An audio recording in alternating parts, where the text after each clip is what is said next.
নমস্কাৰ বন্ধু বান্ধৱীসকল, মই এছএমএছ সলিউশ্যন ইউটিউব চেনেলটোলৈ পুনৰবাৰ আপোনালোকক স্বাগতম জনাইছোঁ।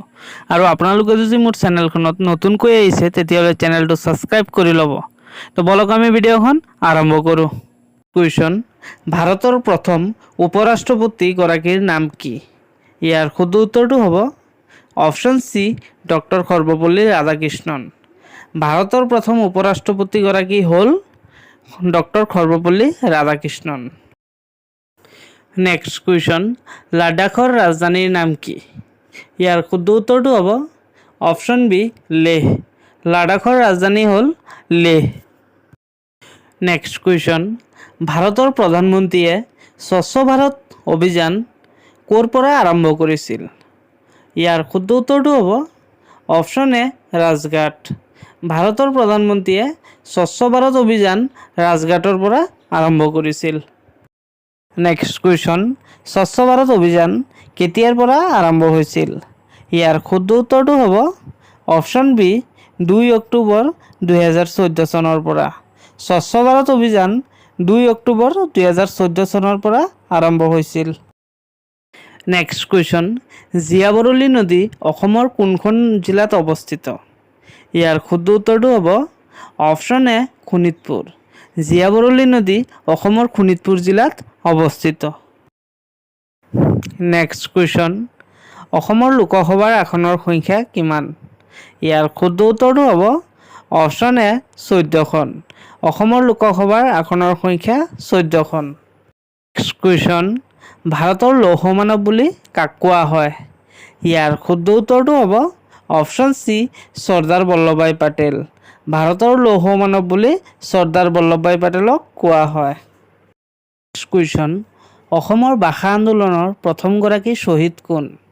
ইয়াৰ শুদ্ধ উত্তৰটো হ'ব অপশ্যন এ, ৰঞ্জিত বৰপূজাৰী। অসমৰ ভাষা আন্দোলনৰ প্ৰথমগৰাকী শ্বহীদ হ'ল ৰঞ্জিত বৰপূজাৰী।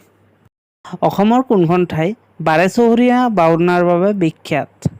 ইয়াৰ শুদ্ধ উত্তৰটো হ'ব অপশ্যন এ, জামুগুৰি হাট। অসমৰ জামুগুৰি হাট বাৰেচহৰীয়া ভাওনাৰ বাবে বিখ্যাত। Next question: red cliff line কোন দুখন দেশৰ সীমাৰেখা? ইয়াৰ শুদ্ধ উত্তৰটো হ'ব অপশ্যন এ, ভাৰত আৰু Pakistan. Red cliff line Bharat আৰু পাকিস্তানৰ সীমাৰেখা। নেক্সট কুৱেশ্যন: প্ৰহ্লাদ চৰিত কোনে লিখিছিল? ইয়াৰ শুদ্ধ উত্তৰটো হ'ব অপশ্যন এ, হেম সৰস্বতী। প্ৰহ্লাদ চৰিত হেম সৰস্বতীয়ে লিখিছিল। নেক্সট কুৱেশ্যন: আহোমসকলৰ শেষ ৰাজধানীখনৰ নাম কি আছিল? ইয়াৰ শুদ্ধ উত্তৰটো হ'ব অপশ্যন বি, যোৰহাট। আহোমসকলৰ শেষ ৰাজধানী আছিল যোৰহাট। নেক্সট কুৱেশ্যন: ভাৰতৰ ৰাজ্যসভাৰ সভাপতি কোন? ইয়াৰ শুদ্ধ উত্তৰটো হ'ব অপশ্যন চি, উপৰাষ্ট্ৰপতি। ভাৰতৰ ৰাজ্যসভাৰ সভাপতি হ'ল উপৰাষ্ট্ৰপতি। নেক্সট কুৱেশ্যন: তলৰ কোনখন ৰাজ্য কেন্দ্ৰীয় শাসিত নহয়? ইয়াৰ শুদ্ধ উত্তৰটো হ'ব অপশ্যন ডি, পাঞ্জাৱ। তলৰ পাঞ্জাৱ ৰাজ্যখন কেন্দ্ৰীয় শাসিত নহয়। নেক্সট কুৱেশ্যন: অৰুণাচল প্ৰদেশৰ ৰাজধানীৰ নাম কি?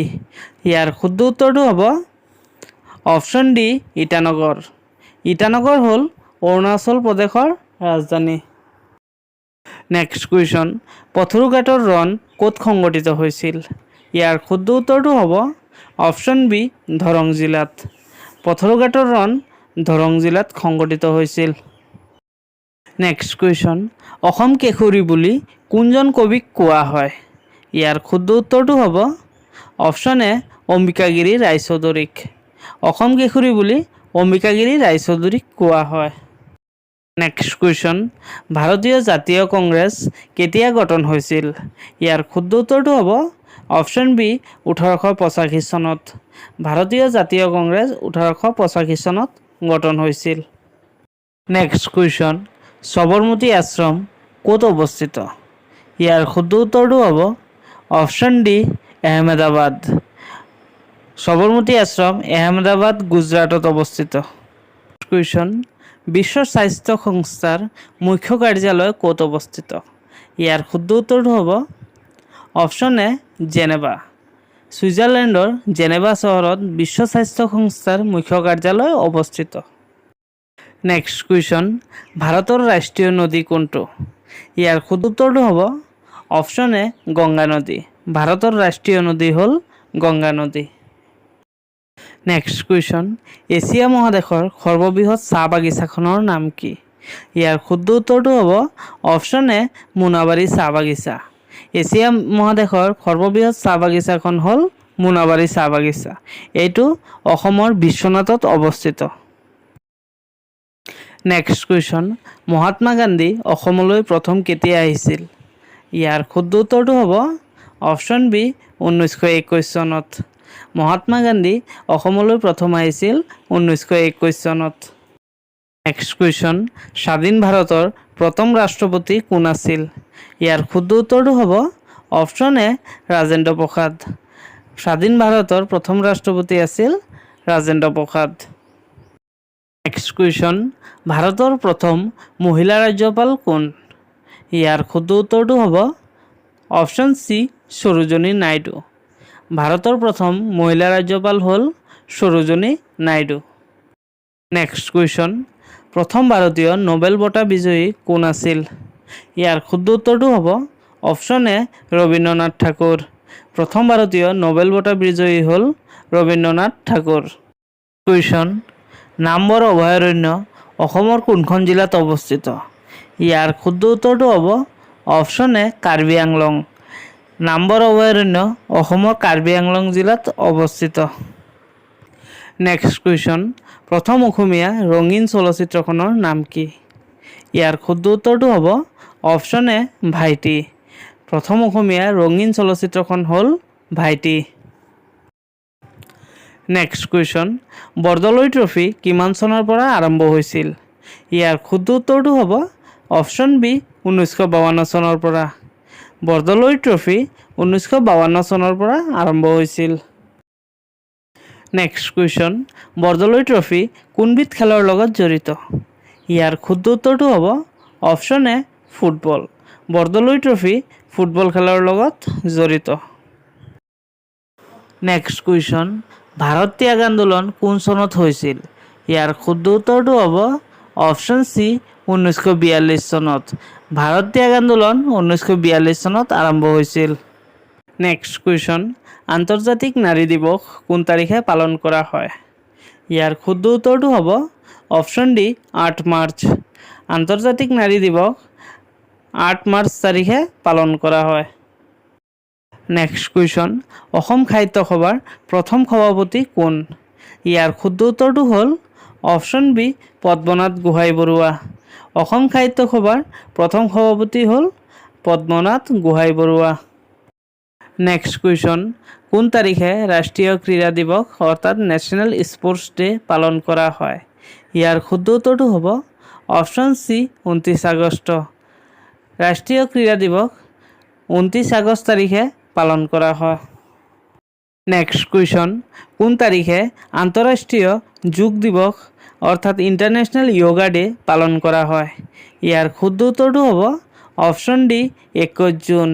21 জুন তাৰিখে আন্তঃৰাষ্ট্ৰীয় যোগ দিৱস ইণ্টাৰনেশ্যনেল য়োগা ডে পালন কৰা হয়। নেক্সট কুৱেশ্যন, দাদা চাহেব ফাল্কে বঁটা লাভ কৰা প্ৰথম অসমীয়াজন কোন আছিল? ইয়াৰ শুদ্ধ উত্তৰটো হ'ব option A doctor Bhupen Hazarika. দাদা চাহেব ফাল্কে বঁটা লাভ কৰা প্ৰথমজন অসমীয়া হ'ল doctor Bhupen Hazarika. Next question, Valmiki ৰাষ্ট্ৰীয় উদ্যান কোনখন ৰাজ্যত অৱস্থিত? ইয়াৰ শুদ্ধ উত্তৰটো হ'ব অপশ্যন চি বিহাৰ ৰাজ্যত। বাল্মীকি ৰাষ্ট্ৰীয় উদ্যান ভাৰতৰ বিহাৰ ৰাজ্যত অৱস্থিত। নেক্সট কুৱেশ্যন, কোন তাৰিখে অসম লোকসেৱা আয়োগ গঠন কৰা হৈছিল?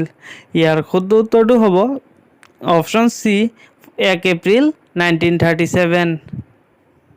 অসম লোকসেৱা আয়োগ 1 এপ্ৰিল 1937 চনত গঠন কৰা হৈছিল।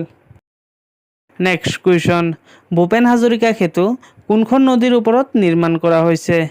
ইয়াৰ শুদ্ধ উত্তৰটো হ'ব অপশ্যন বি লোহিত নদীৰ।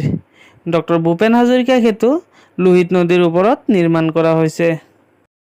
নেক্সট কুৱেশ্যন, দুৰ্যোগ ব্যৱস্থাপনা আইন কেতিয়া গৃহীত হৈছিল? ইয়াৰ শুদ্ধ উত্তৰটো হ'ব অপশ্যন চি 2005 দুৰ্যোগ ব্যৱস্থাপনা আইন 2005 চনত গৃহীত হৈছিল। নেক্সট কুৱেশ্যন, অসমৰ প্ৰথম চলচ্চিত্ৰ নিৰ্মাতা কোন? ইয়াৰ শুদ্ধ উত্তৰটো হ'ব option B Jyotiprasad Agarwala.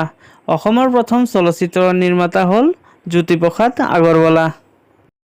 Next question, Umananda মন্দিৰ কোনখন পাহাৰত অৱস্থিত? ইয়াৰ শুদ্ধ উত্তৰটো হ'ব অপশ্যন বি ভস্মাচল পাহাৰত।